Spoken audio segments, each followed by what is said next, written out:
ലോക്സഭാ തെരഞ്ഞെടുപ്പിന്റെ വോട്ടെണ്ണലിന് ദിവസങ്ങൾ മാത്രം ശേഷിക്കെ പ്രതിപക്ഷ ഇന്ത്യ കൂട്ടായ്മ തികഞ്ഞ ആത്മവിശ്വാസത്തിലാണ്. പുറത്തുവരുന്ന റിപ്പോർട്ടുകൾ അനുസരിച്ച് ഭരണമിനി ഇന്ത്യയുടെ കയ്യിലെന്ന് നമുക്ക് ഉറപ്പിക്കാം. പ്രധാനമായും മഹാരാഷ്ട്ര, കർണാടക, ബീഹാർ, യു.പി., ബംഗാൾ സംസ്ഥാനങ്ങളിൽ മികച്ച വിജയം നേടാനായാൽ BJP അധികാരത്തിൽ നിന്നും പുറത്താക്കാമെന്നാണ് പ്രതീക്ഷ. പ്രചാരണഘട്ടത്തിൽ പ്രകടമായ ഒത്തൊരുമയും ഐക്യവും തെരഞ്ഞെടുപ്പിന് ശേഷവും നിലനിർത്തുന്നതിനാകും നേതാക്കൾ കൂടുതൽ ശ്രദ്ധ കൊടുക്കുക. ഏറ്റവും വലിയ ഒറ്റകക്ഷി BJP തന്നെയാകുമെങ്കിലും നിലവിൽ കൂട്ടായ്മയുടെ ഭാഗമല്ലാത്ത പാർട്ടികളെ കൂടി ഒപ്പം ചേർത്തുകൊണ്ട് ഭരണത്തിലെത്താമെന്ന് പ്രതിപക്ഷ നേതാക്കൾ കരുതുന്നു. കേരളത്തിലും തമിഴ്നാട്ടിലും സമ്പൂർണമായ ജയമാണ് ഇന്ത്യ കൂട്ടായ്മ പ്രതീക്ഷിക്കുന്നത്.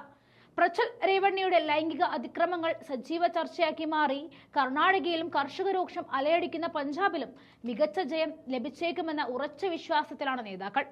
കോൺഗ്രസ് അധികാരത്തിൽ തിരിച്ചെത്തുകയും BRS ദുർബലമാവുകയും ചെയ്ത തെലങ്കാനയിലും മികച്ച വിജയമാകും ഉണ്ടാവുക.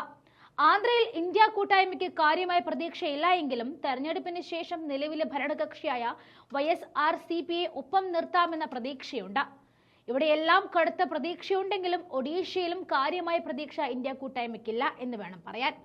എന്നാൽ BJPയും BJDയുമായി കടുത്ത മത്സരം നടക്കുന്ന സാഹചര്യത്തിൽ തെരഞ്ഞെടുപ്പിന് ശേഷം BJD ഒപ്പം കൂട്ടുവാൻ ഇന്ത്യ കൂട്ടായ്മ ശ്രമിക്കുക തന്നെ ചെയ്യും. 40 സീറ്റുള്ള ബീഹാറിൽ തേജസ്വി യാദവിലും 80 സീറ്റുള്ള യുപിയിൽ അഖിലേഷ് യാദവിലുമാണ് ഇന്ത്യ കൂട്ടായ്മയുടെ വലിയ പ്രതീക്ഷ. എന്നാൽ യുപിയിൽ പല സീറ്റുകളിലും BSP BJPയെ സഹായിക്കും വിധം സ്ഥാനാർത്ഥികളെ നിർത്തിയതാണ് ആശങ്ക ഉള്ളത്. 48 സീറ്റുള്ള മഹാരാഷ്ട്രയിൽ 2019 41 സീറ്റിലും NDAയാണ് ജയിച്ചത്. എന്നാൽ ശരത് പവാറും ഉദ്ധവ് താക്കറെയും പ്രചാരണത്തിന് നേതൃത്വം നൽകിയതോടെ മഹാരാഷ്ട്രയിൽ NDA സീറ്റ് നിലയിൽ ഗണ്യമായ ഇടിവ് പ്രതീക്ഷിക്കുന്നുമുണ്ട്. ഹരിയാന, രാജസ്ഥാൻ, ഡൽഹി, ഹിമാചൽ, ഛത്തീസ്ഗഡ് സംസ്ഥാനങ്ങളിലും BJPയുടെ സീറ്റുകളിൽ സംഭവിക്കാവുന്ന കുറവ് ഇന്ത്യ കൂട്ടായ്മയ്ക്ക് കരുത്തു പകരുകയാണ്.